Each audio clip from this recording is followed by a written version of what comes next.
अस्सलाम वालेकुम and welcome to my channel. उम्मीद है कि आप सब ठीक ठाक होंगे। मैं भी खैरियत से हूँ अल्हम्दुलिल्लाह। आज की वीडियो में मैं आपके साथ क्रॉकरी की कुछ शॉपिंग शेयर करूँगी जो कि मैंने लेनी थी। चीज़ें किचन की कुछ चीज़ें मिसिंग थी तो मैंने सोचा कि आपके साथ भी शेयर करूँ, और इसके बाद मैं चिकन भिंडी की रेसिपी भी आपके साथ शेयर करूँगी, और साथ ही साथ मरियम की कुछ शरारतें भी चलती रहेंगी। तो चलें स्टार्ट करते हैं वीडियो को। डिनर में मैंने चिकन भिंडी बनाई थी, और भिंडी तो हर किसी को ही बहुत पसंद होती है। जिससे भी पूछो फेवरेट सब्ज़ी, तो हर कोई यही कहता है कि हमें भिंडियाँ बहुत पसंद हैं। और इनका एक स्पेसिफ़िक सीज़न आता है, जैसे अब सर्दियाँ जा रही हैं तो अब इनका सीज़न आएगा। गर्मियों में ये मोस्टली होती हैं, तो सबको ही बहुत पसंद होती हैं। मुझे भी बहुत पसंद है, मेरे हस्बैंड को भी। तो चिकन के साथ तो और ज़्यादा मज़े की बनती हैं। वैसे खाली भी बनाए ना तो बहुत ज़्यादा अच्छी बनती हैं। वैसे हर किसी का ना डिफरेंट होता है तरीका बनाने का। कुछ लोग प्याज डालते हैं भिंडियाँ बनाते हुए, और कुछ लोग बहुत कम प्याज डालते हैं। तो मैं थोड़े ज़्यादा प्याज़ों वाली भिंडी बनाती हूँ, क्योंकि बचपन से ऐसी यही रेसिपी फ़ॉलो की है कि ज़रा ज़्यादा प्याज होते हैं भिंडियों के अंदर, क्योंकि बहुत ड्राई हो जाती हैं ना, तो सालन बहुत कम हो जाता है। तो अम्मी बहुत ज़्यादा प्याज़ों वाली भिंडी बनाती थी ताकि सालन मतलब पूरा हो जाए। और तो इस उसी की ही आदत है कि प्याज ज़रा अच्छे डले हुए हों बीच में। तो सबसे पहले मैंने भिंडियों को कट कर लिया, और उसके बाद मैंने इनको फ्राई कर लिया, और थोड़ा सा नमक भी डाल दिया था फ्राई करने से पहले। उससे ये होता है कि चिपकती नहीं है भिंडियाँ। सबसे पहले मैंने वॉश कर लिया था भिंडियों को, और फिर उनको कट कर लिया, और फिर इनको इस तरह से फ्राई कर रही हूँ। और साथ ही साथ मैंने 3 प्याज ले लिए हैं। इनमें से 2 तो बड़े हैं और एक थोड़ा मीडियम साइज़ का है। इस बार जब मैं ग्रॉसरी के लिए गई थी तो मैं वाइट प्याज लेके आई थी। जैसे आपको वीडियो में नज़र आ रहा होगा, ये रेड वाले नहीं हैं बल्कि वाइट वाले हैं। इनका ये फ़ायदा होता है कि ये इनसे ना ज़्यादा धुआं नहीं आता आंखों में, बड़े मज़े से इजीली कट जाते हैं। और लेकिन ना ये थोड़ा गलने में बहुत टाइम लगाते हैं। मतलब ये दूसरे वाले नरम प्याज़ों की तरह नहीं होते, ये बहुत सख्त सख्त से होते हैं। तो जो दूसरे रेड वाले होते हैं ना, वो बहुत इजीली गल जाते हैं। मतलब मसाले में जैसे कोई ग्रेवी वाला सालन बनाना हो तो रह नहीं जाते उसके अंदर, लेकिन ये बहुत टाइम लेते हैं गलने में। इसके बाद भिंडी फ्राई हो गई थी तो इसको मैंने निकाल लिया था। भिंडियों को मैं बहुत ज़्यादा ब्राउन भी नहीं करती कि उनकी सारी न्यूट्रिशन ही ख़त्म हो जाए और बेचारियाँ सड़ जाएं। बस थोड़ी सी हाफ़ हाफ़ जब हो जाती हैं ना तो फिर निकाल लेती हूँ। फिर ये जब ऑयल रह जाता है इसके अंदर मैंने थोड़ा सा पानी डाल दिया ताकि चिकन बिल्कुल साथ चिपक ना जाए, क्योंकि बोनलेस चिकन है ना, तो ये अगर थोड़ा सा पानी नहीं डालूँगी तो ये बिल्कुल जाते ही चिपक जाएगा अंदर। और थोड़ा सा नमक भी डाल देती हूँ, फिर उससे चिपकती नहीं है कोई भी चीज़ ऑयल के अंदर। इसके बाद मैंने लहसुन इसके अंदर डाल दिया था इस तरह से ग्रेट करके। ये तरीका मुझे बहुत इजी लगता है, मतलब कूटने से मुझे बहुत आसान लगता है कि मैं डायरेक्ट इसी के अंदर ही ग्रेट करके डाल दूँ। उसके बाद इसमें कुछ मसाले चले गए थे। मसाले में सारे घर के ही डालती हूँ, मतलब नमक, मिर्च, सूखा धनिया। ये डब्बे वाले मसाले मैं बहुत कम यूज़ करती हूँ, क्योंकि मैंने कहीं पढ़ा था कि ये इन्फ्लेमेशन कॉज करते हैं। क्योंकि काफ़ी अरसे से ये पड़े होते हैं ना मसाले, तो इनका हमें कोई पता नहीं होता। और इस तरह की चीज़ें जो होती हैं ना डब्बों वाली, वो कम यूज़ करनी चाहिए।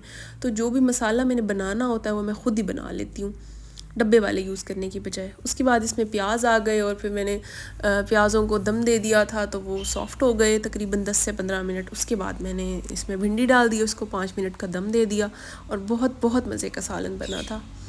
फिर मुझे जाना था कुछ चीज़ें लेने के लिए किचन की। क्रॉकरी की चीज़ें लेना तो मुझे इतना पसंद है कि मेरे हस्बैंड कहते हैं you are crazy about it. मुझे ना कपड़ों का इतना शौक़ है, ना जूतों का, ना पर्स का। मुझे सबसे ज़्यादा क्रॉकरी की शॉपिंग अच्छी लगती है। मैं जब भी जाती हूँ ग्रॉसरी करने या कुछ लेने के लिए, मैं कोई आधा घंटा तो इस सेक्शन में लगा देती हूँ, क्रॉकरी वाले में। तो हम हातिम आ गए थे, हातिम सुपरमार्केट यहाँ पे हमें थोड़ी क्लोज़ पड़ती है। तो यहाँ पे ना जो इसका क्रॉकरी वाला सेक्शन है वो काफ़ी ह्यूज है, और यहाँ पे हर तरह के बर्तन अवेलेबल होते हैं। मतलब हाई एंड पे भी होते हैं, हर क्वालिटी के, हर प्राइस में आपको चीज़ मिल जाती है। आई थिंक ये क्रॉकरी का शौक़ ना हम औरतों में कॉमन होता है। मतलब आई कैन ईज़िली से कि हर बंदी को ही पसंद होता है ये सेक्शन, और जो भी यहाँ पे चीज़ पड़ी होती है दिल चाहता है कि सारी उठा के ले जाएं घर। नेक्स्ट मॉर्निंग मैं बनाने लगी थी नाश्ता, और साथ ही मैं आपको दिखाती हूँ कि मैंने क्या क्या लिया। ये एक शॉप पर है और दूसरा भी आपको दिखाऊंगी। सबसे पहले मैंने ली ये बास्केट, क्योंकि मुझे फ्रूट्स के लिए एक बास्केट चाहिए थी, और मुझे बॉक्सेस लेने थे क्योंकि मेरे जो पुराने बॉक्सेस थे वो कुछ ख़राब हुए थे, कुछ टूट गए थे ओवर द टाइम। तो it was the time for some new crockery and some new boxes. और इसके अलावा मुझे एक बाउल लेना था जैसे एग वगैरह बीट करने के लिए, तो ये मैंने ऑरेंज वाला बाउल लिया। इसके अलावा मुझे एक आटे के लिए न्यू बॉक्स चाहिए था, क्योंकि जो मेरा करंट बॉक्स है आटे वाला वो उसको मैंने चेंज करना है और उसमें मैं ड्राई आटा रखूँगी जो खुश्क आटा होता है। तो क्योंकि जो मेरा ड्राई आटे वाला है ना, ये सामने जो पड़ा हुआ है बाउल, ये क्योंकि ओपन है तो मरियम इसको उठा लेती है और नीचे गिरा देती है आटा, क्योंकि यहाँ पे मैं कैबिनेट में रखती हूँ तो ये इसको उठा लेती है। 2 बार आटा गिर चुका है, तो इसलिए मैंने सोचा कि इसका कोई बॉक्स वाला ढक्कन, मतलब ढक्कन वाला बॉक्स होना चाहिए ताकि ये खोल ना सके मरियम ड्राई आटा जो होता है। तो इसको मैं उसमें शिफ्ट कर दूँगी और आटे के लिए फिर मैं ये न्यू बॉक्स लाई हूँ। और ये सब बॉल्स बहुत अच्छे थे, BPA फ्री थे, काफ़ी अच्छी क्वालिटी के थे।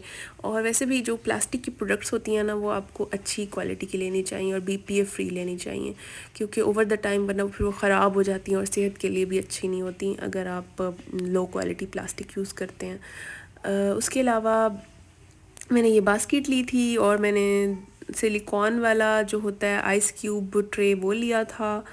इससे पहले भी मैंने एक दिखाया वो, और इसके बाद ये एक मेलामाइन ट्रे लिया था और एक मरियम के लिए बोल लिया था, मतलब इसके लिए जिसमें कुछ बनाती हूँ फूड वगैरह। उसके अलावा मैंने ये 6 कप्स लिए थे, क्योंकि कप्स मेरे आहिस्ता आहिस्ता टूट चुके थे, बस 3 बचे हुए थे और मुझे कुछ नई चीज़ चाहिए थी अब। तो फिर मैंने ये 6 कप्स लिए और ये बड़े प्यारे से थे, बड़े क्यूट से थे, डिफरेंट कलर्स में लिए। इसके अलावा मुझे स्पाइसेस के लिए कोई पॉट्स चाहिए थे, जैसे ये डब्बियां हैं तो इनको भी मैं किसी तरह यूज़ कर लूँगी। मुझे ग्रीन टी के लिए और काले नमक के लिए कुछ चाहिए थी, तो ये भी मैंने साथ ले ली। उसके अलावा ये एक मैंने मिल्क बॉटल ली थी, ये भी बड़ी ज़रूरी है, क्योंकि जैसे कोई लेफ़्ट ओवर मिल्क होता है तो रात को इसमें रख लेती हूँ। उसके अलावा मुझे एक तवा चाहिए था, क्योंकि जो मेरा पहले वाला तवा था वो बहुत छोटा था, मैं बड़ी रोटियां असल में बनाती हूँ, तो वो रोटी ना कभी कभी तवे से नीचे उतर जाती थी, और मेरे घर में ना सबको पतली पतली रोटियां पसंद है और मुझे ख़ुद भी, तो मैं कहती थी कि बड़ा तवा हो, तो फिर मैंने ये वाला तवा ले लिया था। अब जो नाश्ता है मैं इसी न्यू तवे पे बना रही हूँ, और ये 1-2 दिन में ही ब्लैक हो जाता है, और जब तक ये ब्लैक नहीं होता ना तब तक रोटी सही नहीं बनती इस पे। जब एक लेयर आ जाती है ना ब्लैक की, तो फिर रोटी सही बनने लगती है इसके ऊपर। तो अब मैं बहुत खुश हूँ, क्योंकि अब बड़ी बड़ी रोटियाँ बनती हैं पतली पतली, और मुझे कोई भी इशू नहीं होता। नाश्ता तो वैसे ही पराठे के साथ कंप्लीट होता है, जब तक पराठा ना खाएं लगता है सुबह नहीं हुई अभी तक, और साथ एक चाय का कप ना आ जाए जब तक। वैसे हर किसी की अपनी मर्ज़ी होती है, हर किसी की अपनी चॉइसेस होती हैं। कुछ लोग ब्रेड खाते हैं अपने वेट के मुताबिक, अपनी डाइट के मुताबिक, जिसकी जो मर्ज़ी हो वो खाता है। और इसके बाद मैं एग बना रही थी साथ ही पराठे के, और साथ ही यहाँ पे बहुत मज़े के लाहौरी चने मिलते हैं, तो वो फिर हम कभी कभार ले लेते हैं। जिस दिन कोई सालन वगैरह रात को मैं ना बनाऊं या चावल बना लूं या ना बचे सालन, तो फिर नेक्स्ट मॉर्निंग हम चने ले लेते हैं। और वैसे भी कभी कभी मेरे हस्बैंड का दिल चाह रहा होता है चने खाने का, तो फिर वो चने ला के दे देते हैं मुझे। चने ढूंढने के लिए यहाँ हमने बहुत स्ट्रगल किया है, हर शॉप के हमने चने लिए हैं, लेकिन टेस्ट जो है ना फिर एंड पे आके एक चने वाले का जो टेस्ट था ना वो हमें पसंद आया, तो अब हम वहीं से ही चने लेते हैं। तो पराठे भी बन रहे हैं, साथ साथ एग भी बन रहा है, साथ साथ चने भी मैंने प्लेट में डाल लिए थे। नाश्ता आप जितना भी अच्छा किसी जगह का कर लेना, सबसे अच्छा नाश्ता आपके घर का होता है, क्योंकि जो पराठे आप अपने घर में गंदम के आटे से बनाते हैं ना, वो आपको बाहर कभी भी नहीं मिलते। क्वेटा कैफ़े, चाय खाना, जितनी भी जगहों पे आप चले जाएंगे ना, आपको कभी भी वो घर वाला टेस्ट, घर वाले पराठे नहीं मिलेंगे, क्योंकि उनकी जो रियलनेस होती है और जो उनका एक टेक्सचर होता है नरम नरम सा, वो आपको कहीं पे भी नहीं मिलता। बहुत कम होता है कि हम नाश्ते के लिए बाहर जाएं, क्योंकि डिनर लंच ये चीज़ें बाहर चलती हैं, लेकिन नाश्ता मोस्टली घर का होता है। लेकिन ये है कि कभी कभी मेरा दिल चाह रहा होता है कि मैं भी बैठूं और मुझे कोई आके नाश्ता दे, क्योंकि सुबह सुबह जैसे ही हम उठते हैं तो हम फ़ौरन सबसे पहले किचन में जाते हैं कि जाके नाश्ता बनाना है। तो कभी कभी हमारा भी दिल करता है कि हम जाके बैठ जाएं और हमें कोई नाश्ता ला के दे। तो फिर कभी कभी अगर मेरा मूड हो बहुत कम, तो फिर हम जाके बाहर नाश्ता कर लेते हैं, या फिर जैसे कभी कहीं चले गए, किसी फ्रेंड्स एंड फैमिली के साथ चले गए, तो फिर बाहर भी हो जाता है। और फिर घर आके कह रहे होते हैं कि यार नाश्ता घर का, क्योंकि ये जो फ्लोर यूज़ करते हैं बाहर, मैदा यूज़ करते हैं, वो तो पूरा दिन ही हज़म नहीं होता, चाहे जितना भी वॉक कर लो। आज के व्लॉग में आपको कोई बात, कोई चीज़ अच्छी लगी हो, कुछ आपने लर्न किया हो, तो मुझे कमेंट्स में ज़रूर बताइएगा। अल्लाह ताला हम सब के लिए आसानियाँ फ़रमाए, जो मुश्किल में हैं उनकी मुश्किलात को दूर फ़रमाए, आमीन। अल्लाह हाफ़िज़।